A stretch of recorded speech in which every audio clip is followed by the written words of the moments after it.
Because they'll say the medicine's always with you. And until you realize it for yourself, it doesn't matter who tells you that or how many times you drink ayahuasca. Like, it takes you actually having access to that point to recognize it. People can tell you to the blue in the face that you're handsome or you're going to be successful or you have all this going for you or any of those things. But until you understand it for yourself, it's meaningless. In a world moving faster than our minds were designed to handle, mental health is becoming one of the defining challenges of our time. Welcome to Mental Health in a Modern World with holistic health practitioner Greg Schmaus. After overcoming severe anxiety and OCD in his own life, Greg dedicated the past decade to helping others heal through a fully integrated approach to mental health, combining lifestyle coaching, psycho-emotional healing, mindfulness, and archetypal work. Over the years, he's facilitated thousands of sessions, guiding people back to peace, clarity, and a deeper connection with themselves. Each week, Greg shares powerful solo insights, conversations with leading voices in holistic healing, and immersive live coaching sessions that take you inside the healing process itself. New episodes every Friday. Follow the show and start reclaiming sovereignty over your mind in a modern world. Here's Greg. Kyle, welcome to the show, brother. I'm so happy you started a podcast, Greg. This is phenomenal. And thank you for having me on. You know, this is probably a month or two ago when I had Salemi on, I was like, I get to turn the tables because I've been on his show a couple of times, and same thing with you today. I'm like, I get to turn the tables with Kyle today. Get to put Kyle on the hot seat. Yeah. So one of the places I'd love to start is the warrior archetype, which I know you've had a long journey of. And I was just checking out your archetype wheel from many years back last night. And I was like, oh, he's got the warrior in his highest potential. And so I would love to start by hearing a little bit about almost like the arc of your journey with the warrior archetype. All right. This could take the whole hour or hour and a half, 2 hours, whatever it's going to be. I guess the easiest way to onboard that is I fought a lot growing up. My parents fought all the time. And I didn't have words or language for it, but fighting was like the deepest sense of peace and stillness for me. It was the only thing that quieted all the noise. I didn't know what meditation was, hadn't tried it, had never had plant medicines. I'd been in and out of therapy since I was 7 years old, and nothing like fixed anything because I was still going home to constant headbutting and walking on eggshells and not knowing, when shit was going to hit the fan. Later on, read books like Stealing Fire by Jamie Wheal, and you're like, oh, that was flow state. Like, I was entering flow state, and that's why I felt peaceful. And that can happen, like you raise the stakes high enough. That's why they talk about people like Laird Hamilton on a 50-foot wave, right? Like, he's not thinking about his wife, Gabby Reese. He's not thinking about doing the dishes or what his kids need. He's just there. He's fully in the thing. And presence, I'm fully present in that experience. Getting into Eckhart Tolle stuff later, like, oh, that nailed it. That was it for me. I thought I understood the warrior archetype. And it's funny because I had one of my favorite intuitives is a woman named Mary Margrave, and she's out in Sedona. And, I had this book. When we started Fit for Service, I was fought in the UFC, director of human optimization on it, took over their podcast, created supplements, but I was the podcast host, kind of guided that company before they sold. And then Aubrey and I started a company called Fit for Service where we coached people for about 6 years. And everyone kept talking about King, Warrior, Magician, Lover. And I was like, all right, this sounds like a great book. So I buy it. On my nightstand, I would put like the next book I'm going to read, almost like the queue. Like, it's just there calling to me. I'm going to grab this thing and I'm going to read it. It's up next. And it was there for maybe 2 years on the nightstand. But something would always jump ahead of it. But I just kept it there. And I had my first call with Mary Margrave, and she's like, do you know the book King, Warrior, Magician, Lover? And I just started laughing because I was like, this has been literally my next book for the last 2 years, and I haven't read it. And now I know I'm going to read it now, and she goes, all right, well, you have we all carry these archetypes, obviously, and they're transferable to men and women, obviously. And I'm sure we'll dive into this, and your podcast is you'll do a better job of explaining this than I can, but not just like the Carolyn Mace understanding of like our archetypes and the archetypes that are drawn to us, but King, Warrior, Magician, Lover is like the parent archetypes of all men, right? And so how these break down, where the shadows show up, passive or aggressive, those kind of things. And so it's a way to kind of encode and break down what it means to be a man. And so I thought I understood the warrior archetype as a fighter, a guy who'd been in the UFC, that kind of thing. And she's like, you have no idea, no idea. So it's like, here's your homework. You're going to read the book, read it one time through, just read it, enjoy it. Then you're going to read it a second time. And, she was a great teacher who taught me like the shadow is anything that's outside of our purview. It's like, you can't see it. Your ego won't allow you to see it, and when people talk about shadow work, there's some ways to get there, but it's not as simple as just, drawing up trauma and trying to work on it in different ways. Right. And so she said, if one of the things the ego will do is it's never going to let you know what you're doing wrong now, but it can in hindsight because you're not that person. So when you go through the book and the second time, take inventory. Say, was I a high chair prince? Was I a high chair tyrant?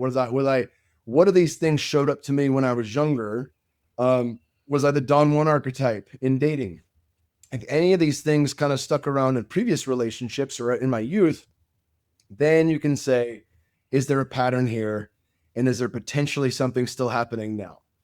So in a roundabout way, you can kind of work around and see like, what is the shit that I'm still carrying with me? And it blew my mind writing all that stuff down and taking it in inventory, but also just really educating myself on the warrior, and there's so many great lines in that book. I recommend it for all men. It does transfer to women beautifully. You substitute king for queen, high priestess for magician, warrior for huntress. It's all the same stuff. And again, Mace's work and the stuff that you do, like it's a whole category of its own.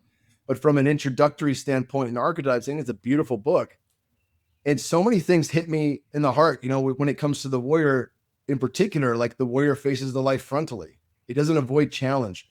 When I was a kid, my parents would fight, I would shut down. Like you just, boom, I'm a rock. I don't exist. I'm quiet. I'm in the room. At school, when shit hit the fan, I was the polar opposite. I remember getting kicked out of kindergarten class one day because I stood up. This guy told me, F you. And I stood up. I was like, yeah, F you, Ryan. And then I got sent to the principal's office because he was mouthing it to me. I stood up and yelled it at him. So I got kicked out of class that day when I was 6 or 7. And that continued for years. Fights on the playground, that kind of thing. But, face the life frontally is a very important distinction, because for me, when shit would hit the fan, a lot of the times I would either crumble or just pretend nothing's wrong. People always talk about fight or flight. It is fight, flight, or freeze. And I was taught to freeze in those situations at home where I was, where I felt least safe. And oddly enough, that did show up in relationships with female partners. If I was getting yelled at, I would just boom, just like it was like I pushed the mute button on the TV screen and he was just stand there and take it. One of the next big iterations for me was the understanding that the warrior and the lover are the balancing partners, like on a cross, and the magician and the king are the balancing factors there. If I have shadow warrior, whether that's submissive or passive and aggressive, doesn't matter. It's balanced by the lover. It's not balanced by me trying to be more of an optimal warrior, right? And so those two go hand in hand. And I found that very interesting. As a culture, we can tell where there's shadow warrior, shadow king. We see it in presidents. We see it in the military industrial complex. We see it in the villains in movies, the Sith Lord, that kind of thing, abuse of power. But we also see it in other things. Like I see it in David Goggins. I see the shadow warrior who's like running from his problems hasn't sat with himself, whether that's in ayahuasca or in deep meditation, to actually be cool with not being the guy who runs 50 marathons a year. And that's my look from the outside. I've never met the guy. He may be different now. I have no idea, but that's been my take on David Goggins as an archetypal human. And maybe part of that's just, everyone needs a niche. So like, I'm going to be this guy, and that's how I'll rise in fame. Alex Hormozy, like I just started a community on school. That's his company. But Hormozy talks about his marriage as a business partnership. I would never want to encourage anybody and consider that a business partnership. Like that's insane to me.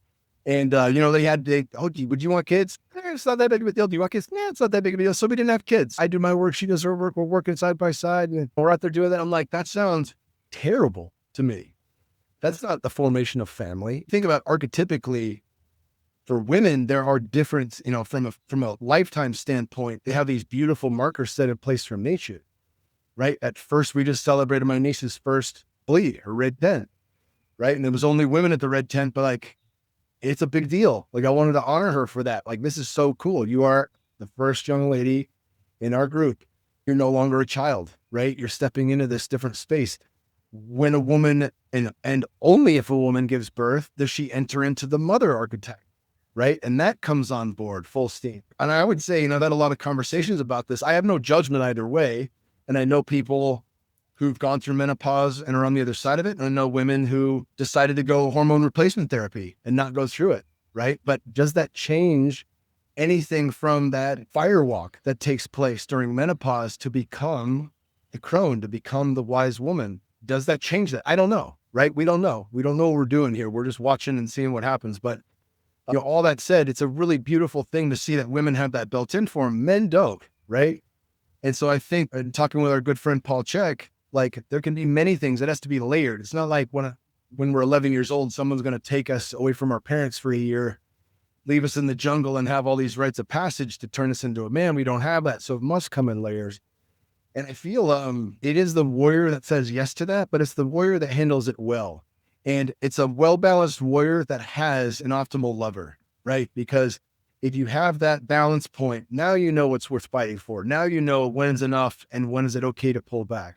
You also know, am I pushing myself too hard? Or is this done out of love, or is this done for any other reason other than that, right? And so I feel like the complementariness of the complementary nature of the warrior and the lover, when understood, is such a fantastic, beautiful duo. It makes the knuckling up and going for it worth it because you know the why. And also you don't overexhaust yourself in that space because you're just only driven by the warrior. There's no like taskmaster that doesn't let up. The taskmaster is also a lover, and the taskmaster can knows when to relax. So I feel like it's a fantastic way of embodying a lot of the things Jocko Willink talks about, like discipline equals freedom, and then also coupling that in a more holistic sense to where, you have a deeper embodiment of why am I doing this in the first place? Mm. I love how you paired the warrior and the lover in the king and the magician. Caroline Miss's system is, you and I have explored some of that. We also pair the child victim saboteur prostitute with the king warrior magician lover. So the warrior pairs with the victim because the warrior is either protecting victims or creating victims. The magician is paired with the saboteur because the saboteur also creates the illusions that convinces you why you should sabotage yourself. The lover pairs with the prostitute and the king pairs with the child. And so I really love how you created those pairs because you can look at it in so many ways. And I remember also in King, Warrior, Magician, Lover, they talked about the journey from the immature hero to the mature warrior. And when you were talking about, whether it's David Goggins or some of these other public figures that really attempting to embody the warrior, how much of it would you say is really the hero, which I know is both of one of our other archetypes? Yeah, it's a good question. When you frame it in that way, the hero is, for lack of a better explanation, is like the childish version of the warrior, right? Right. It's the one that maybe doesn't have the full understanding of the lover, right? If you have like this optimal warrior, it must be that you have an optimal lover beside it. It's funny because somebody told me this the other day. There's two types of rich people: those that want to buy the world and control it, and those that want to save the world. And I just started cracking up because I've met both sides of those coins. And you might see certain types in the World Economic Forum and things like that on the large stage. And then also, there's a lot of people in the Silicon Valley that think their app is going to save the world for X, Y, and Z. Or if I just bust there's still the martyr shows up in each of those. But yeah, it cracks me up thinking about the saving the world piece too. I'm sorry, I didn't answer your question there. No, you answered it perfectly. Just in terms of the hero being more of like the self-oriented archetype, and the warrior being very much oriented to the greater whole in its mature fashion. Yeah, beautiful, brother. Absolutely. I'd love for you to touch upon, because obviously you've taken a deep dive into a lot of medicine work, spiritual work. Has there been an evolution from you starting out as, you could say, the physical warrior into what we might explore as spiritual warrior? And how would you maybe differentiate the two? Yeah, when we understand the warrior in many ways, it's like a lifelong martial artist. And I consider myself a lifelong martial artist. A lifelong martial artist is somebody who's just doing the work, keeping their blade sharp. There's no finish line to cross. People get caught up with enlightenment. It's like enlightenment comes, you can have that samadhi where like it's all figured out, all is remembered, we are one. And then life comes back in and we go back to some of the old ways, and maybe there's an upcycling that takes place. That's a never ending game either, right? Even if we became enlightened, if I was able to hold that, that too would just be another place in consciousness that I would hold in a never ending game of awareness. So I think what it means to be a lifelong martial artist, you know, and moving from the warrior archetype into the spiritual warrior, there's a ton of parallels there. One is self-discipline. And doing it, you know, as Mark Gaffney says, there are things that we do that are just for the sake of doing them. They're self-evident, right? They need no explanation, right? Like, I just having a talk with my son who's 11 about sex, you know, and he's asking, well, why do people do that if it's not just for reproduction? Because you guys have only had, you know, me and my sister, you know, and it's like, well, great question. It actually feels incredible. It's one of the ways we know God is good. Could have just kind of laughed about it, but it's self-evident to any adult. Why sex? It feels incredible, right? And the better you are at sexing, the better you are at loving somebody, the better you are in a relationship, the greater that evolves as well, right? Doing things because they are just for the sake of that. I think there is something to that we might start with as we begin to take on the qualities of the warrior, and we apply that to our physical bodies, or we apply that to the work that we're doing.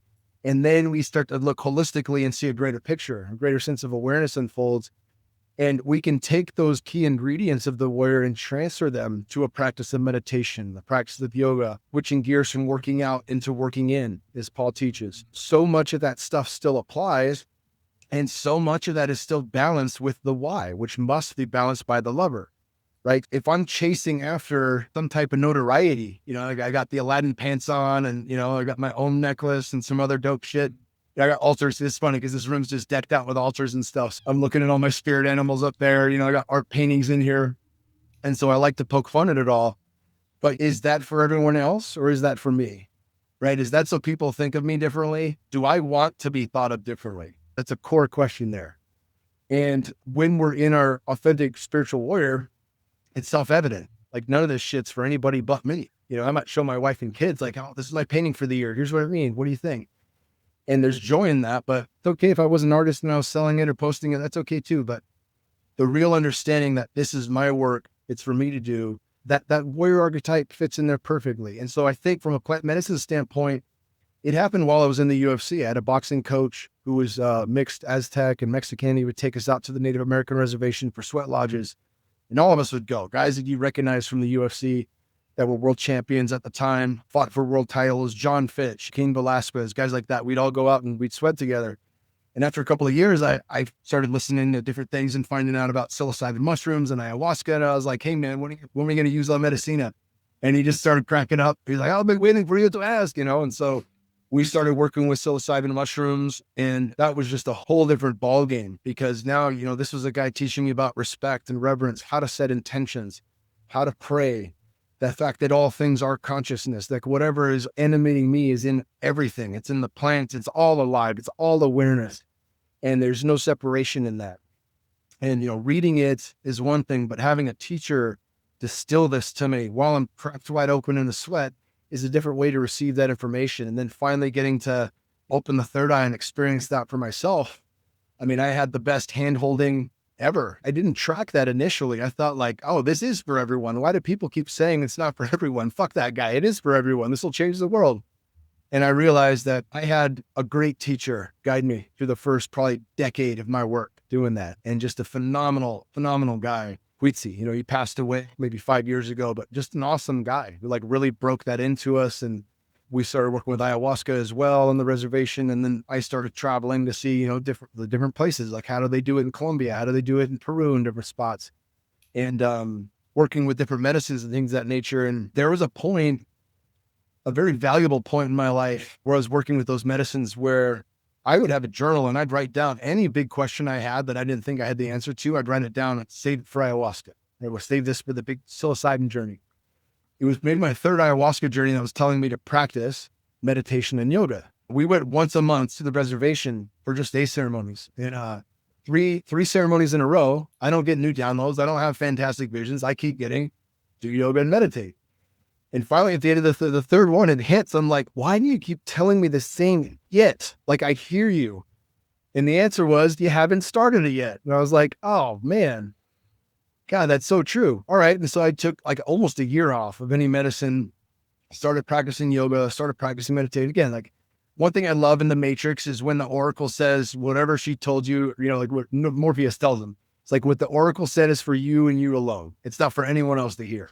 Right. And famously, the Oracle tells him he's not the one because that's what he needed to hear in order to become the one. Right. So this isn't like blanketed advice for everybody else. Go do yoga and meditation and stop using plastic. And what it's funny when people come out of the thing and they say, we need to do it. I needed to do meditation and yoga. And when I started practicing that, I sucked. I sucked at both. Yoga, I got decent at, being a better athlete. That practice moved quickly. And I had experienced some deep like feelings of pec presence and inner peace lying in samadhi at the end, or savasana rather, at the end of a class, but I could never sit still. I tried everything. I was off as guinea pig on it, and eventually landed with a person named Emily Fletcher, who taught me, from the Vedic style meditation, 6,000-year-old mantra-based meditations. And then I landed with, I think you might know him. He's another buddy of ours, Michael Holt from Savage Insane. And that dude took my meditation to a whole nother level. That's been a practice that's taken over 10 years to really develop. But through that practice, it's shifted kind of my mindset on things. And there was one other piece that kind of happened on the way that kind of shifted my ability to go from it's all or nothing, like the ceremony is going to give me all the information, to like, now I actually feel the medicine's always in me. Because I'll say the medicine's always with you. And until you realize it for yourself, it doesn't matter who tells you that or how many times you drink ayahuasca. Like, it takes you actually having access to that point to recognize it. People can tell you to the blue in the face that you're handsome or you're going to be successful or you have all this going for you or any of those things. But until you understand it for yourself, it's meaningless. Looking at that, Richard Rudd, who I had on the podcast years ago, he wrote the book Gene Keys. He also wrote a smaller book called The Art of Contemplation. And so he spoke about the gene keys are unlocked and they come to us, same as archetypes, either through the 3D in everyday life, or they're unlocked through meditation, or they're unlocked through plant medicines. But there's a gnosis that takes place, a remembrance of like, oh, this is what that means. And it's full on. It's through every cell of the body. You get it, right? So he talks about the triangle of consciousness. On one side, we have doing, concentration. We follow that line directly across, and we have being, meditation. Where the two meet in the middle is when you bring the meditative mind to the question and you sit with it and hold it. That's contemplation, right? You don't think your way through it. You don't use the left brain. You just let the right brain gently hold and caress that thing and not need to know the answer. But when you bring it up to your forefront with intention and hold it, the odds of that showing up quicker in the 3D or in your meditation practice are exponentially greater. And so he uses that as a technique for gene keys. He uses that as a technique for archetypes, but I also use that as a technique for answers to any big questions that I need. I'm at a fork in the road. What should I do here? That kind of thing. And what I've found now, I still love the plants. I probably do maybe one big journey a year. If I go to see Paul or another good group, I'll drop in and we'll go deep together. But for the most part, I'm meditating every single day and I'm contemplating often. I'm walking in nature often. And that routine that can be done daily, those practices that I feel so locked in terms of like, not like production locked in, not Alex Hormozy locked in, but like locked into source in terms of my knowing and my trust, and that those answers come. And then our buddy Paul Chek, he sent me a really good quote once from Raina Maria Rilke. And it was something to the effect of like, don't demand the answers to the questions that you have. Instead, try to live out your life long enough to live the question. So that way, live that answer, you understand it from all angles. Because if you were to get those answers now, they may be damaging, right? You may not be able to accept it or hold it. And so I've loved that thought process too, because it speaks to divine timing. Sometimes I'm not going to be able to handle that damn answer that I keep begging for. And there's a reason I'm not understanding it yet, right? I need a little bit more life experience in different ways for me to be able to accept the truth of what that answer brings. And at the right time, I'm going to get that answer. So I think, being able to hold that, Beautiful. Working with Rudd's triangle of consciousness, and then having those daily practices has made it to where, I was not a junkie on plant medicines, I always had respect and reverence for the ceremonies. I followed dieta to a T. I've also felt lately I've been so called really to just these, what are the other ways up the mountain? What are the other ways there? And I'm doing my first vision quest. I'm in year 2 of that. That's no food, no water for up to 4 days here on the land. Ken Conti, who's done like 19 sun dances, comes out and guides us through that. You got 2 rounds of sweat lodge to open it, then 2 rounds of sweat lodge to close it whenever you throw it in the towel. That's been incredibly spiritual and beautiful. I'm interested in darkness retreats. I've done a lot of flotation and things like that. And so I want to be able to speak to these things for other people, because it's true that not everyone should do plant medicines. That's a sad truth, and it's a hard truth, and something I learned very brutally as a coach in fit for service, coaching 150 to 220 people at a time over the course of 6 years. We've had thousands of people come through. And a lot of people would look at me and Aubrey and Eric Ghazi and Caitlin and put us on a pedestal, or maybe they wouldn't. They just say like, I want to do what these guys are doing. But they didn't take the whole entire construction of what we've done into play, right? If you take the Don Howard out of Aubrey, or you take the Wheatsy out of my journeys, who knows where I'd be? I probably would have cracked mentally. And so I've seen people crack and not come back. Even in this, the respect and reverence piece is not just the reverence you have for that medicine. It is the reverence for the entirety of the container. Who's guiding you? Who's holding your hand before this, during, and after this? Who's helping you integrate it? What skill set have you built up to be able to effectively integrate it? Oftentimes we'll say that integration is habit change. How cool this, let me tell you about this awesome vision. I got tons of memories of visions that are awesome, that changed my life, but it's really, how did that change me practically? That's integration. And if I'm not integrating, then just like ceremonies 3, 4, 5, I'm going to keep getting the same messages coming to me. And I'm going to be the same person asking the same damn questions if I'm not actually trying to work out, whatever downloads are coming through. That's beautiful. And one of the things that I was going to invite you to touch upon, which you've done an incredible job of, is over the last number of years, taken a deeper dive into the medicine world and started studying with Hamilton and a lot of those guys who really know what they're doing. And being in that space and being exposed to a lot more of that world, I was kind of sheltered doing a lot of work with Paul, because you're always doing work one-on-one and you're not like going down and doing group ceremonies, and like being exposed to kind of like, I kind of felt like a kid who was homeschooled for like a number of years. And now he's like stepping into high school and you're like, what the hell's going on here? But one of the things that I see a lot, which I'd love for you to, if you want to expand on it at all, is obviously plant medicines can awaken you very quickly. It can do years of work in a few hours, as many of us know. But what happens when the rate of awakening outpaces the rate of integration? When the rate of awakening outpaces the pace of integration or embodiment, what are the side effects of that?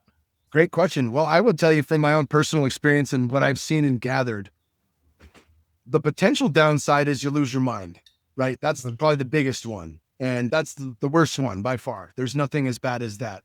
I'm not even sure death is as bad as losing the mind, and especially when people slide so far off the rails that you can't really bring them back on. That's the toughest pill I've seen yet. And that comes from, again, taking all matters into your own self, not having the integrative tools, not having the right people to hold you through it. At the beginning, King Warrior Magician Lover, they talk about the sacred container and writes a passage in how it wasn't just this great shaman or teacher that was there. It was the literal structure of the temple that was built, that held. It was all parts of that, right? What goes into the medicine, we see that working with ayahuasca, how much intention and respect goes into making the brew itself is remarkable, right? And before each cup, they're blowing prayers in with tobacco, sending it into the bottle before they pour each, and then they're blowing it into each cup before it touches your lips. Like they are freaking just raising the frequency of that to a level that I think it's hard for us to grasp with a Western mind. And I've started taking those principles to psilocybin journeys too, with blowing smoke in and doing as much as I can to prep in the same way.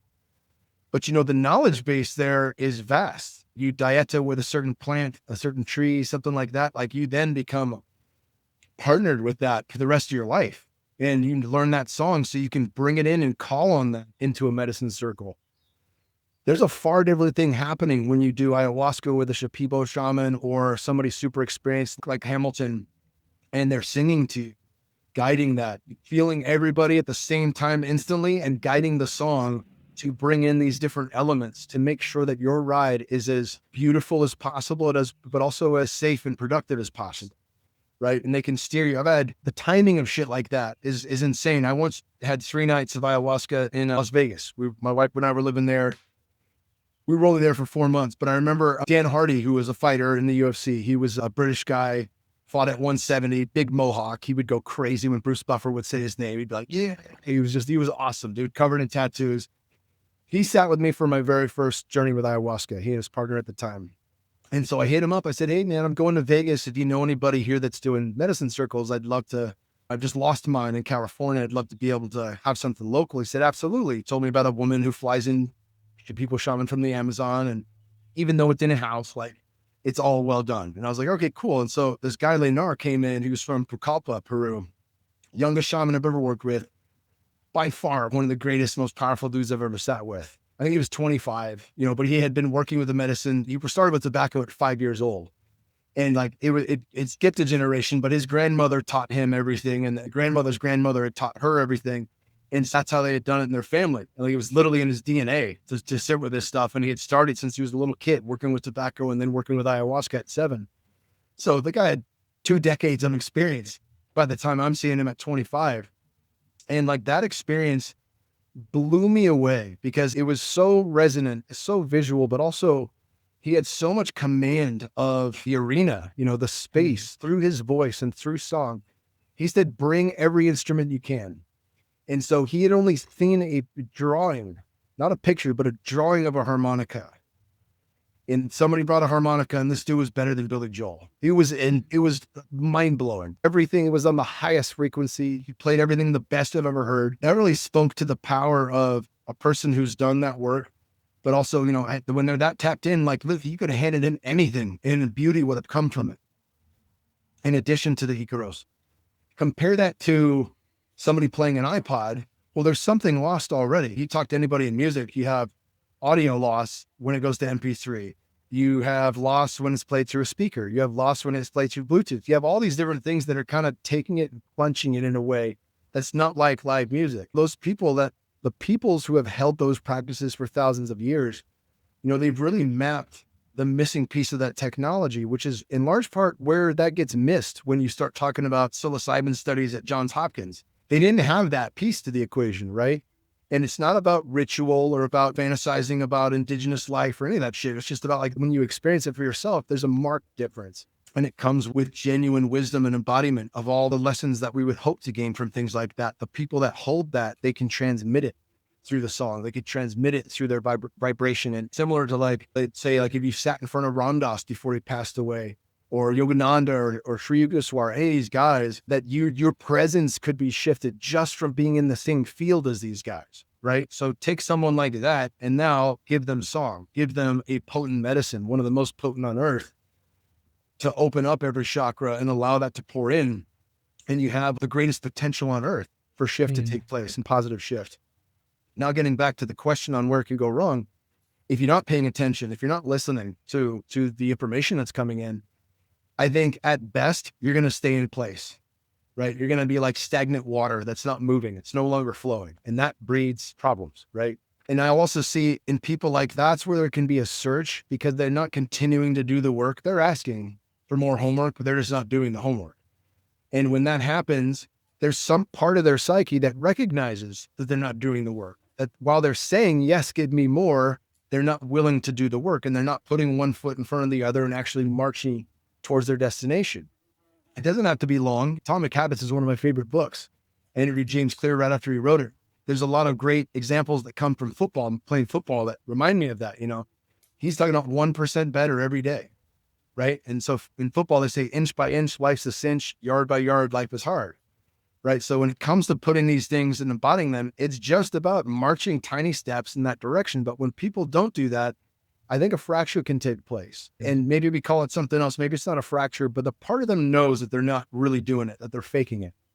And when that self-doubt comes in, then the search deepens for who am I, right? There's a loss of knowing yourself, which is probably the greatest gift that comes from these medicines, is to remember who you are. But when you're on the constant search, now that search, and we see this a ton in plant medicine circles, where people are looking for an identity with the same regard of I'll be happy when, right? So rewind the clock 2-3 decades. Everyone that was born in America was taught white picket fence, own a house, go to college, get a good job, stay at that job for 40 years. And when you're 65, you'll have a 401k and a pension and all this other shit. And then you'll be happy then. Then you'll get to travel the world. If you just bust your ass now, give your body while you're young, you'll be happy when X, Y, and Z takes place. Most people now know that's a crock of shit. That's not how it works out. But we still have that same framework embedded in us a lot of the time, right? And including when we're searching for ourselves, when that search is strong enough and there is a little disconnect, then we start to grab onto anything that we think is going to be cool, that we think people will like. Ram Dass speaks a ton about this, in his lecture series, Becoming Nobody. It's a fantastic audible book, series of his lectures over the course of 10 years. He talks about the spacesuit. He's like, right when you're a little baby and you're like figuring out the spacesuit, everyone's cheering you on. Look at he waved at me. Yeah, he smiled. Oh, yeah, he giggled, that kind of thing. Like as soon as you figure out the levers of the spacesuit, you're cheered on constantly. Right? So he said he always felt like people would come to him and say, oh, what a nice spacesuit you have. You look so great in that spacesuit. You've done so much with it, getting your education and doing all this. Dick Alpert, the PhD and all this. And you were with Timothy Leary. But he didn't feel comfortable in his spacesuit. Right? And so I think there's something to that. And it's not just about self-acceptance. It's about truly knowing yourself. And I see that as a pivotal piece to the plant medicine game. Either you accept who you are and you love yourself for that, and you continue to work through all the trials and tribulations of being human and being in this realm, and the realm is chock full of fucking curveballs, or you continue to look outside yourself. And this is where I see people gravitate towards a new identity. And that can happen just overnight. One ceremony, you're like, I'm getting a divorce. I'm changing my name. I'm dressing differently. I had my dad's girlfriend for about 15 years, and I saw this happen too. She wanted people to call her Madre. She thought she was ayahuasca's spirit in body. And I was like, oh man, I could see seeing the similarities. I could also see saying, we are one being and maybe there's no separation between you and ayahuasca. Where I draw the line is you expecting other people to call you Madre, right? Because that's fucking weird. And you don't act like ayahuasca, nor do you communicate like ayahuasca, nor do you have the wisdom of ayahuasca. So it's a little absurd to want for everybody to call you Madre. But when I really evaluated that was her searching. She wanted to grab on to a new identity. She wanted something that she could accept in herself. If people thought of her as this beautiful shamanic woman, healer, fill in the blank, then she could love herself, right? But she couldn't be happy until then, right? Because she didn't accept herself for who she was. She couldn't just be a person she was born in. She couldn't be that person. She didn't accept that person. And that's really sad to see that. Because we're given the option. It's not like plant medicines force you down a bad path or force you to the good path. It's your decisions and your embodiment that choose that path, right? Yeah. Sitting in a ceremony recently, and one of the messages was, when spiritual awakening outpaces emotional healing, you create a spiritual ego. And also, because I've been guilty of this too in the past, where you receive such great insight, but when you don't apply it, like you said, it creates a little bit of a fracture. And from my experience, that fracture is actually an inner critic. Yes. Because the voice says, I know better, but I'm not doing better. And so it feeds the inner critic, and it actually feeds the saboteur. And it can almost create this negative feedback loop, because you create almost like a shame cycle. Yeah. And so this segues absolutely perfectly to one of the other archetypes that I'd love to touch on with you, which is the student.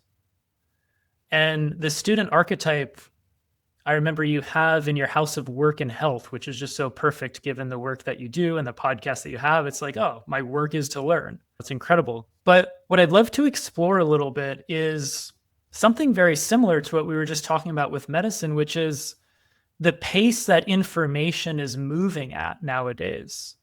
I remember research many years ago, I'm sure you've heard this, where the average person consumes more information in one day than our ancestors did in a lifetime. And so all of that information has to be digested, it has to be assimilated, it has to be integrated. But obviously, we're also experiencing the rate of consumption moving faster than the rate of integration. So you being in the podcasting world and in a lot of the fields of education and holistic health, I'd love to explore that a little bit, in the realm of the student archetype. Like, how do you navigate that in terms of the rate of consumption of everything that's so available? You can have podcasts and books and courses and anything you want, snap of a finger, but that also has to be integrated, just like each medicine ceremony. 100%. Yeah, great, phenomenal question. When we did the archetype wheel, I was just, there was the two bits stood out with a student being in that, and then where's the highest potential, where I was like, fuck. And also the saboteur being at the very end in the house of God. I was like, oh man, of course that's there. But like I spoke on earlier, where Gaffney says, like, you do certain things because they're self-evident, right? To me, education was never that growing up. It wasn't self-evident. It was evident to me that I wasn't going to need this shit when I got older. Why are we learning it? It was evident to me that I was being taught a bunch of stuff that I couldn't ask questions on. And I had just enough teachers that gave a shit about me and helped me along the way that I was able to go to college and stuff like that. I'm not certain, we homeschool our kids now. I don't care if my kids go to college. I really don't. But I've learned so much more, and thanks to Paul Chek, really planted that seed for me, reading How to Eat, Move, Be Healthy. It changed so much for me as an athlete. I just asked, what else can I learn? If one book can do so much for my recovery, my state of well-being, my gut health, all the things, what else is out there? And that really lit the fire for my ongoing education. And like Anthony says, one of the 12 faces of Eros, or the divine, is desire. And that can be, there's a light side and a dark side of desire. But when we listen to the calling, then we're in that face of Eros. We're in that face of the desire, or the divine rather. And so I've listened to the calling on what I've been magnetized and drawn towards from an education standpoint. And when I do that, first it was all about performance. And then it was all about, how do I heal the brain, right? So like from hyperbaric oxygen therapy to meditation, to plant medicines, to fasting, to ketones, to whatever, right? I just absorbed it all and I practiced. That's one thing I always give myself credit for. Something that drew me towards guys like Tim Ferriss, Joe Rogan, and many others is that my buddy had a great quote when we were growing up: don't talk about it, be about it. Right? And it's like, these guys ran the N of one. They were always guinea pigging themselves. They're always trying shit before they speak on it. And then they talk about it, and then they bring an expert in. I got to meet Dr. Dan Engel, who wrote the Concussion Repair Manual. He's a close friend and beautiful curandero who's got, 1,000+ journeys in the Amazon. He's incredible, really unique. But, so the desire, the listening to that desire called me to these different places and at different periods of my life. That was all there was. It was all about performance. And it was all about healing the brain. Then it was all about longevity. And then it was all about, how do I find peace now that I have all this health and all this other shit and I don't feel good, right? Plant medicines enter in a different way, and then different practices have come and gone. But to your point on the rate, on things like that, and the knowing that we have to, you got to chew and swallow, and then it's got to go through the stomach and then the intestines and then out. If you go too fast, that's going to mess the whole thing up. And the amount of resources that takes. The first time anybody does a water fast, you realize as your brain shifts on like day 3 and you've got like a stream of ketones going through your body, that you're like, oh, I'm not hungry. Right? And that's a weird sensation, to lose all appetite. And it's a weird sensation to see how the brain works, because the brain's now working off a different fuel, but you have nothing moving from mouth to anus. And because of that, there's so much free resource, right? We don't realize how much that's constantly putting our body under pressure on a daily basis, right? Especially if we snack. Something similar to that occurs when we start to create space in our lives, whether that comes from meditation or taking 2 weeks off to go to a journey at Solcara in Costa Rica, wherever that place may be. And that creating of space is necessary to see, where is my pace correct and where's it incorrect? If I don't push the pause button, it's really easy to wind the fucking clock up, and you're slowly getting faster each day. So the days are going by faster and faster and faster. I went up to do a journey with Paul years ago. And, I'm going through his library and I'm geeking out. I'm like, oh, he's telling me about this one particular spiritual master. And I'm like, oh man, where's his books? And he's showing me all, he's like, this is the one you'll like. I'm like, oh, cool. And just ordering a ton of shit on Amazon. And I look at him and he's like, "How you been, buddy?" And he can tell that I'm off. And I'm like, I feel like life is just speeding up.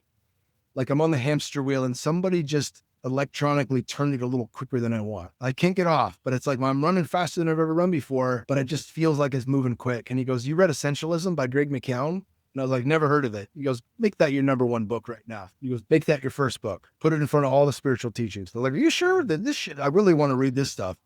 I don't really care about essentialism." They're like, "No, it's a spiritual book." And it was. But I remember reading that and it put so much context. Like Paul talks about, your yes is only as valuable or as good as your no, power of your no, right? And how do you take that into relationships, the big ones like marriage, the big ones like you and your boss in your work environment? What is it all for? How do I prioritize through perspective? This is what I signed up for versus this is what you want me to do. It takes away from what I signed up for and what I'm good at, right? So it allows us to frame things in a very beautiful way that reminds us of why we're here. This is why I took this job. And so it invites more conversation, more honesty with the self and with those around us. But when we get to that point of understanding what is essential in our lives and what is not, and then communicating those needs, then things start to line up in a beautiful way. And going through that with the book and then talking with Paul about it was such a pivotal part of my life, because after that, I could see, not just from a consumption of information standpoint, but even from a work itself standpoint, where am I burning the candle at both ends? And what's the reasoning behind that? And how do I slow down? And in large part, the slowing down came from meditation, because I've had busy ass weeks, but if I can get myself to meditate for 20 minutes, and now thanks to Michael, like I didn't be anywhere, on an airplane, riding passenger while my wife's driving, I can lock in. And my kids think I'm out. I can hear them, "Oh, Dad's asleep." And I'm just freaking just full. I'm sleeping with one eye open. Yeah. But I'm aware and I'm deep. And, that creates a certain level of space that allows for reflection. It allows for me to have a stop button that gives contrast to all the doing, right? And if I don't have that, that doing can get faster and it can creep up. And I see it with a lot of people getting more to the point of like, literally, how do I pump the brakes with, my desire to learn as much as I can and things like that. Again, I give credit to Paul. He came out here, and what were we talking about? We were talking about my addiction to fiction books, and I'm like, we're on a podcast and we're actually sitting right behind me. And I'm like, I feel kind of guilty. There's a part of me that feels guilty because all the books in this freaking room, 90% of them are nonfiction. It's before written language, right? Story can awaken and inspire things in us that nonfiction cannot, right? So diving into fiction, I'm like, is this just the same as watching Netflix till 10 p.m.? Like, if I just replace that since I don't watch TV at night? And he said, even if it was Netflix, there's a point where we recognize in our education that there's a fullness, right? And if we recognize that, we'll feel drawn away from education. We'll feel drawn to some form of entertainment. We'll feel drawn to fiction. We'll feel drawn to stillness or being in nature or drawn to doing something else. And if we listen to that, that's because our body needs a break. It can't keep eating more. So he's like, you listen to that. Go through as much fiction as you like. And then when you're called to it, come back to nonfiction. It's still going to be here. It's not going anywhere. That's a beautiful thing about people writing books. I can interview a guy right after he writes the book and I've already read it, or I could interview a guy 4 years after he wrote the book. Beautiful truth of that book still stands, right? Anywho, Paul gave me permission to pump the brakes on things like that. And fiction has really opened up an entire new world of really phenomenal ideas, parallels. We do a lot of fantasy books and stuff. My wife even got me into smut books, like what's her name? Sarah J. Maas, Akatar, things like that. And I think those are freaking hot and awesome and totally entertaining. But yeah, all that said, I think it's different for each person. But the two main things that I draw from your question is my pace. Am I outpacing myself? Whether that's work or study or any of it. Am I outpacing myself? What can I do to actually reflect on that? Let me push pause and then I can reflect. Find ways to create space in your life, whether that's being in nature, walking around with your shirt off. I love sunrise and sunset walks because, the sunrise walk allows me to frame what I have for the day and say yes to it all. And the sunset walk allows me to look back on that, see what I would have changed and reflect on that. So when I hit the sheets, I'm not thinking about my day. I've already had time to reflect on those things on every event, right? I've given space to. And then the other piece, am I consuming too much? Well, if you eat slowly, you can tell when you're full. If you're cramming shit in, you don't get full. And I remember that from my college football days. I would have to eat fast if I wanted to get 10,000 calories in.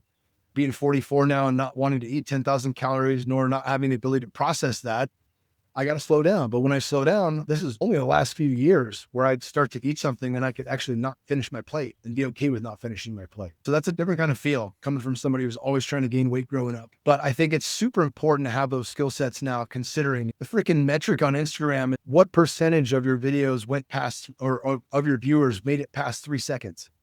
Mm-hmm. That's like the major metric. Your video did well if most of the people watching it made it past the 3-second mark. That's fucking insane to me. Yeah. That 3 seconds determines, like in the first 3 seconds, if you don't grab somebody, they're just swiping away, right? That's where the attention span is. And it speaks to the nature of where things are going. And that's the counter to that is books. The counter to that is podcasts. The counter to that is real conversations. You may not have a podcast, but if you sit with somebody or go for a walk and you've got 20 minutes to an hour to really communicate, no phones allowed. That's what we're doing right now. Right. And it's somebody you respect and there's a good back and forth. Those are the best types of people to talk to because they're doing some cool shit and you're doing some cool shit and you want to find out there's a genuine interest. And that cross flow is something that fills the soul. It's something that's self-evidently good, right? You don't have to say like, why was the walk good? Well, I learned about X, Y, Z. No, the walk's always good to this person because we're always exchanging great ideas. Yeah. You know, and I genuinely want to learn about them. So figure out ways to weave that into the schedule. They're high priority, right? Beautiful. You know, a couple of weeks ago, I was teaching a workshop on addiction and I was just sitting in meditation prior to and just kind of asking my soul, like, what do we need to touch on today? And I just saw just in my mind's eye the word addition. And then all of a sudden I get this message, the word addition and the word addiction are one letter off. And if you just take the C and you plug it into addition, you create addiction. And the download was that addiction is coping, the C is coping through addition. Mm-hmm. And how much our culture, whenever we're feeling off or whenever we're feeling like something's wrong, something's off, we're always looking to add something. It's always what's missing. What do I need to add? Is it a food? Is it a supplement? Is it a course? Is it a podcast? Is it a pill? Is it a superfood? So there's always like, and I'm sure that's our cultural myth of consumerism is if you're feeling off, consume something. If you're feeling off, add something. And then, you know, I went to the number one book that sits on my toilet is the Tao Te Ching. And in the Tao Te Ching, it says, in the pursuit of knowledge, every day something is added. In the pursuit of the Tao, every day something is dropped. Mm. I wonder if you want to touch on that at all. I'm so happy you brought it up because I was just talking to my niece about that. I don't even know what brought it up, but we came across the subject of like the never-ending desire to add more, you know, and I think it might have had something to do with the I'll be happy when, you know, type synopsis where there's this constant searching and longing for something better. It applies to many fields, even biohacking. They're always looking for the magic bullet. Like if I just take this thing, I'll live to 150. I brought up Bruce Lee, you know, similar to the Tao. Bruce Lee talked about, you know, in a couple different ways. One, he's like, you don't worry about adding a ton of different things. Think about if you're trying to change your life positively, start eliminating, focus first on eliminating the bad before you start looking to add the good, right? Because the bad things are going to be more deleterious than adding anything good if those bad habits remain, right? He also said, I'm not afraid of the guy who knows 10,000 kicks. I'm afraid of the guy who's thrown one kick 10,000 times. Right? Because the guy who's thrown that one kick 10,000 times knows his distance, his timing, his power. His body is perfectly adapted to throwing that kick. And that's a kick that can do damage. Right? So if you think about that from a martial arts perspective, that puts a lot into perspective too. Am I honing, sharpening the blade of this great skill set that I've been getting? That has to do with, you know, my exact physical exterior. Paul talks a lot about muscle insertion points and things like that. When we were first lifted together, he's like, I think he was 55 or 56 when I met him. No, he was 57. We were on it. He's like, let's get a workout together. And I was like, fuck yeah, man. Kid in a candy store. First time getting to train with Paul. All of on it's watching us go through this workout. And we start doing like overhead walking lunges where we're holding, you know, bottoms up kettlebells, which is pretty hard on the wrists and stuff with arms locked out. Then we switch to just overhead press dumbbells and we're going up in weight each set, priming the nervous system. And our big finisher is going to be barbell lunges. I'd never done heavy barbell lunges in my whole life, right? Being nearly 6'4", you know, we throw on a 45 on each side. So it's got 135 pounds and I'm hitting and I'm like, oh, this feels good. And Paul and I are both in barefoot shoes. So, knees got to kiss the ground just ever so slightly on the wood planks. Racket, go to 185, racket, go to 2.25. And I look at him like, how far are you going? Because I think I'll probably just do 275 today. Yeah, I think he won. I think he didn't want to hurt my feelings. So not that I was just like, dude, you can't hurt my feelings, but he went up to I did 225 for a set of 2 reps on each side. And I was fucking pumped. Like I'd never think I could do 225 with this length, and he does 275 for 6 reps on each leg. And I'm like, damn. And he goes, son, when I was your age, I was doing this with 315. And I burst out laughing. I was like, there's not a chance in hell you're lying because you're 57. He just did that 6 reps each leg with 275. For sure you were using 315. He's like, well, there's body mechanics and stuff like that. And I was like, oh, yeah, all that aside, he's a gifted person.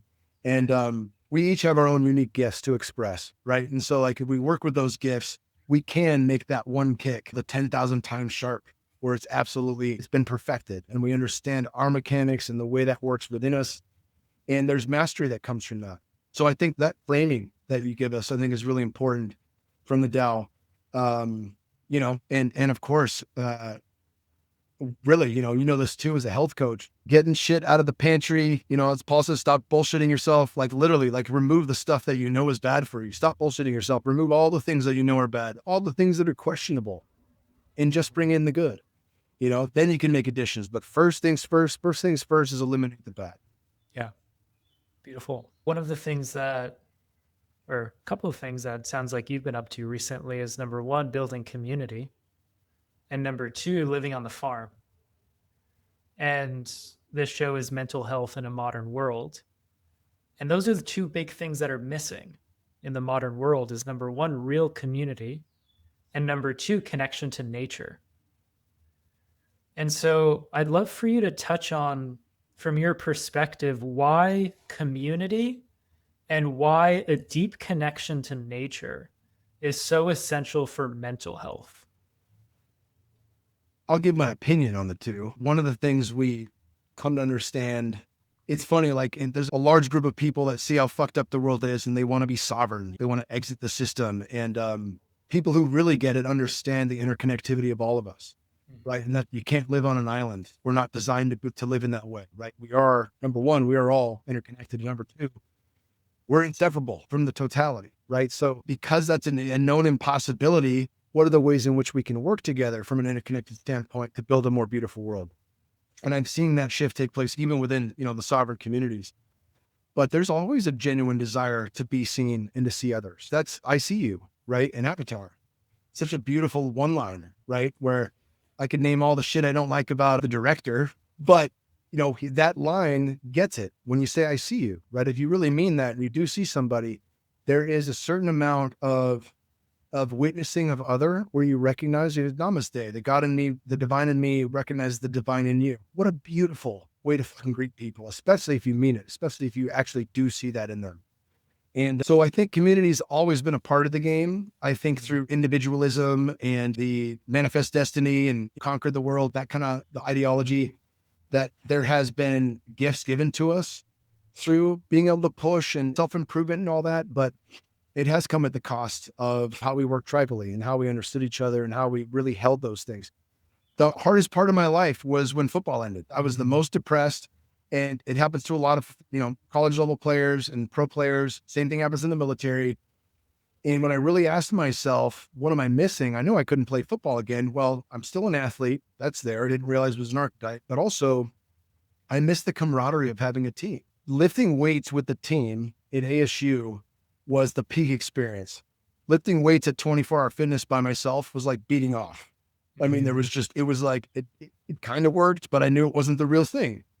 And so I got really depressed from that. When I asked myself what I'm missing, I missed the camaraderie. I missed learning something new. That's what brought me to mixed martial arts, was I wanted to learn something new each day, and I wanted to have a team again. Now, you don't have to get punched in the head to have that. And then, for the last 6 years, being a coach and fit for service, some people would come and go. A lot of people stayed. A lot of people stayed for 4, 5, 6 years. And those are people that my brothers and sisters for life, great people. We're godparents to people we've met from that have had kids that we met in Fit for Service. Super close people. I met Ken Conti, the guy who's guiding us through our vision quest through Fit for Service.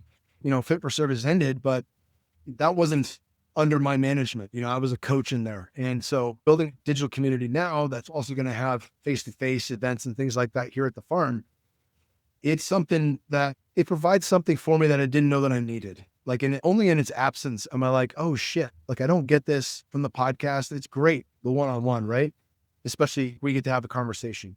I'm not helping people generally. People will listen to this and that kind of thing. And maybe once in a while, somebody will come up to me and be like, dude, that book you recommended changed my life. Or man, you told this one story and I went to do this ceremony and holy shit, thank you. That's an awesome feeling.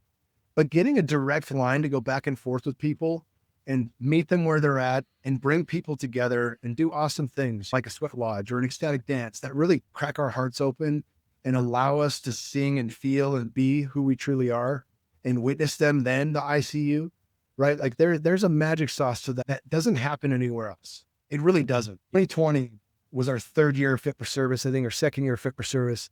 And we were planning on going to Lake Tahoe. In California side was a no-no. So we started looking in Nevada. We ended up having an event there. It was like 20 people at maximum in these different groups and things. And it worked. October, we have an event in Ob's backyard in Sedona. And so we retrofitted everything. We brought in big tents like in Burning Man. All the speakers came out there and Porangi came to play live music. It was his first time in October, first time that whole year playing live music. And a large percentage of people, it was their first time hugging another human that year. Man. And that broke my heart, dude. I'm like, whew, so hard, just so freaking hard to think about that. And 2021, the world still hadn't changed enough from what we know. Charles Eisenstein came out to an event and he was like, you can't get this on Zoom. Like we're meant to be in community. We're meant to thrive together. We're meant to have the big powwow that brings everyone together where we can sing, we can celebrate each other. We can have hard conversations. We can do shit that makes us better. We can bring in the hormetic of the heat and the elements and the sweat lodge. All those things make us better. And it happens face to face. It happens in groups. I'm super excited to launch. It's called The Kingdom Within. I'll give you guys a link. It's on School. It's $150 a month. I basically tune in once a month to drop a deep dive on particular subjects that I find important with Q&A. And then 2 weeks later, there's just a pure Q&A. Ask me anything. And there's going to be events and all sorts of fun stuff coming up. I'm super thrilled to get to bring that back because I've had about 15, 16 months without it. And it's like, I didn't even know till it was gone how much I needed that. So I'm super excited about that. And then the farm piece, it was my hope that a lot of people would want to do what I'm doing farming wise. And I think a lot of people are tracking that, right? But whether it's building parallel systems or coming into some sense of sovereignty, that shit takes money, right? It's not like a free thing to be like, all right, I'm selling my house in Austin. I'm going to get 100 acres somewhere. It does cost money. And not everyone's going to be able to provide that for people. Before we lived here, I was going out to Rome Ranch in Fredericksburg, 90 minutes outside of Austin. And I jumped in for their bison harvest. Like I know those guys. I bought a half a bull that fed my wife while our little girl was in the womb, right? And fed Bear when he was a 5-year-old tick shield. It helped build his body, right? It repaired my body, fed my wife while she was creating life.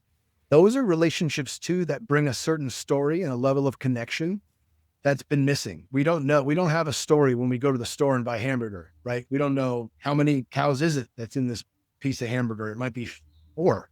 There's up to 80 in a single McDonald's hamburger. You realize that? Like that's how much is getting mixed together. That's a lot of different consciousness. There's a lot of different entities that didn't live well. I want to participate in the life and death cycle of an animal. I want to know that animal. I want to care and love and respect that animal. I want to provide as many gifts as I can. We raise our own sheep here, black buck, red stag, and they all live well. We take care of them. We put down animals that are suffering and give them to the coyotes and to the karakara, and everything feeds back into the system of regenerative. So it's been a beautiful thing getting to experience that. But I tell people all the time, like, if you're not going to have a farm, that's fine. But go meet your farmers. Go get food and produce from the farmer's market.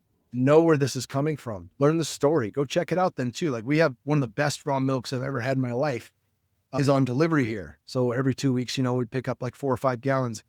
And I brought my kids out to see this farm. It's all Jersey cows, 300 acres, rolling green hills. It's in Schulenburg, Texas, called Strick. If you're ever driving in between Houston and Austin, go check them out. super sweet old couple. They've been doing it their whole lives. They're like in their late 60s, early 70s, but their animals are freaking pristine. Like you like, can I get out there and actually be with them? Sure, they'll nudge on you. So like I go out there and I got to brace myself.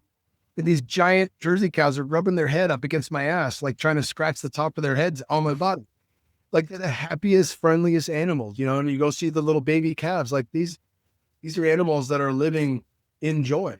Drive up and down Interstate 5 in California, and somewhere between Fresno and LA, or Northern California and LA, you get Harris Ranch. And it doesn't matter if your windows are up and you've got, you know, reciprocating air that's not, you're recycling the air inside, you'll smell Harris Ranch. And that's as nasty a factory farm as you can get, you know, and just the smell of that, you know, it's brown for as far as the eye can see. Animals eating toxic food, standing in their own feces, shoulder to shoulder, no space. It's a really hard thing to witness that. And then to go say like, yeah, it doesn't matter. I'll save some money on beef today. It's like, no, I'll pay a little extra because it's better for the earth. It's better for the animal and it's better for me. And I think that's something that's really cool when you understand regenerative agriculture.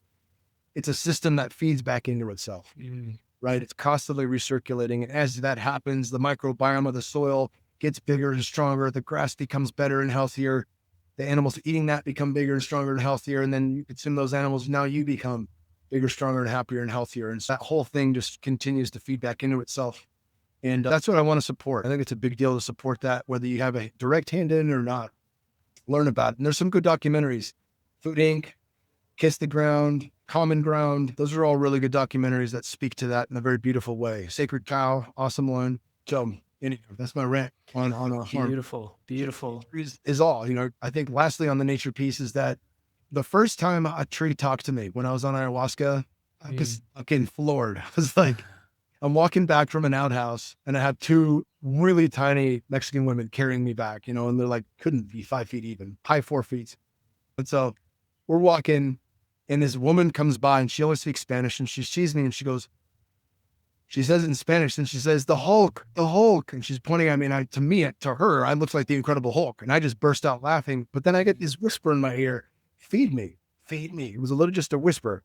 And I turned and immediately it was like something hit when you go to the doctor's office as a kid, hopefully not anymore. And they do that knee reflex check. I turned to listen, like something just said, feed me. And I look right at this tree and just wretch. Everything comes out on this thing. I fall down on all fours.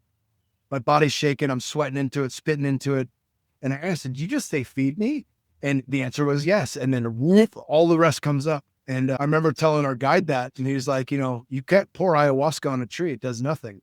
It has to be activated, you know, and sometimes we share the medicine, but it's got to sit in there and cook a little bit. And then the tree gets to have that experience. I've had multiple experiences witnessing, you know, the vibrations of trees communicating with each other, but also the presence of that. Paul talks about lick your fingers and put your fingers on 2 different leaves of the same tree and close your eyes and ask if you can share energy with this tree.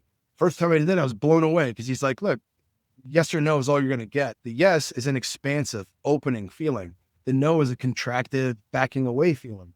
I've only had one tree give me a no ever, but it was like, I would end in the out twice. I was like, oh, sorry. My first no. Okay. Okay. Maybe I'm off. I don't know. But every time a tree said yes, which is 99% of the time, like there's a feeling of being lifted, full of energy. There's a feeling of like taking a deep breath, right? And that's a very real, palpable feeling to have a relationship. And I know those relationships can take place, and that many of the elders throughout all fucking cultures, no matter if your skin's brown or white, all ancient cultures understood that. All ancient cultures did live in indigenous ways. They were indigenous to the land they were from, and they had a deep connection to nature, a deep respect and reverence for it, and in knowing that whatever's animating us is animating it. So what I'm hearing from you is remembering the interconnection of all things and remembering our place within it. Yeah, brother. I mean, we see this in The Lion King, right? The circle of life. We see this in when you hear the Lakota say, Aho Mataku Yayasan, all my relations, all my relatives, right? They're not speaking to every Kingsbury that came before them, right? They're speaking to all their relatives, the wind, the sun, the stars, the cosmos, all their relatives, the small, the seen, the tiniest to the unseen, and the biggest ones. Like we're related to everything. And that prayer calling out that at the end is making that prayer available to the totality, right? It's connecting to all those relatives. Beautiful. Kyle, thank you so much for sharing your presence and sharing your wisdom. Anytime I get to drop in with you is always a blessing. Oh, my And absolute so, pleasure, brother. So excited that you're doing a podcast, brother. This is awesome. yeah, thank you. And so if people would love to follow up with you, learn more about what you're up to, where would you like to send them? Yeah, go direct to the school link. I'll send you a school link that they can go to find the about page. Email me, kyle@kingsbury.com if you got questions. Kingsbury.com doesn't have a link over there, so don't try to use that, but that's where you can read more about me and some of the work that I've done. My podcast, Kyle Kingsbury Podcast, we're close to 500 episodes now. I've been doing that since 2017, so that's been incredible. Long ride, but very educational, very fulfilling. You know, it's self-evident to me, you know, the why behind that. And yeah, I mean, that's really it, brother. So I send him to go to the school link if you can. I'd love to see you there, but if you got questions, just email me, kyle@kingsbury.com. Beautiful. Thanks for coming on the show, brother. My pleasure, brother. Thank you so much, Greg.